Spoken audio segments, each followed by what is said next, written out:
আমাদের এই মানে পরিস্থিতিটা থেকেই গেল।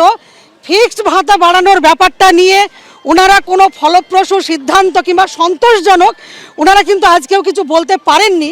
বরং গতকালকে মাননীয় স্বাস্থ্য প্রতিমন্ত্রী চন্দ্রিমা ভট্টাচার্য তিনি প্রেস মিট করে যেরকম মৃদু থ্রেট দিয়েছিলেন, এবং আজকে গোটা পশ্চিমবঙ্গের প্রতিটি কর্মীর বাড়ি, প্রতিটি রেল স্টেশন, প্রতিটি বাস রুট, এই স্বাস্থ্য ভবনের প্রতিটি এন্ট্রান্সে যেভাবে পুলিশ প্রশাসন দলীয় ক্যাডার যেভাবে লেলিয়ে দিয়ে কর্মীদেরকে আজকে অ্যারেস্ট করেছে, থানায় আটকে রেখেছে, এই ব্যাপারটা নিয়ে আজকে আমরা এখানে তুলেছি।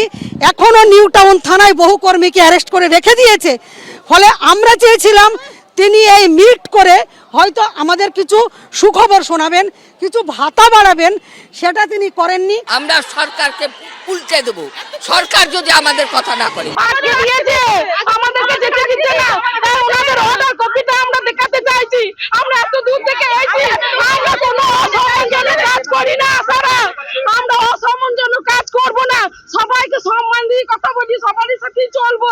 আমাদের কাছে আমাদের দাবিটা ওনার মুখ থেকে, সরকারের মুখ থেকে শুনে উনি যা বলবেন আমরা তাই মেনে নেব।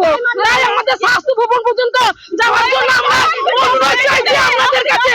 এটা আমাদের অনুরোধ, এটা আমাদের অনুরোধ। আমাদেরকে বাধা দিচ্ছে এবং ওনাদের অর্ডার কপিটা যে আমাদেরকে যাওয়া যেতে দেবে না। সরকার আমাদেরকে ভয় পেয়েছে, কারণ আমাদের দিতে পারবে না কিছু, আমরা বুঝে গেছি। এইগুলো ওই যে উন্নয়নের পাঁচালী, ওই পাঁচালী কানের মধ্যে দেবে। একদম স্পেসিফিক কর্মীদের আপনাদের অবস্থান কি? আমাদের অবস্থান হচ্ছে আগামীকাল ধিক্কার দিবস পালন করা হবে গোটা পশ্চিমবঙ্গ জুড়ে। তারা আজকে যে অরাজকতা সৃষ্টি করেছে তার প্রতিবাদে আমরা কর্মবিরতিতেই আছি। কর্মীরা কোনোভাবেই চাইছে না তারা এই কর্মবিরতি থেকে হটতে। সিজন চলছে আজকে 30তম দিন, ফলে তারা কিন্তু কর্মবিরতি চালিয়ে যেতে চাইছে যতদিন ফিক্সড ভাতা বৃদ্ধির এই বিষয়টা বাস্তবায়িত না হবে। ফলে এই জায়গাতে আমরা এখনো অনড় থাকছি এবং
এবিপি আনন্দ, এগিয়ে থাকে, এগিয়ে রাখে।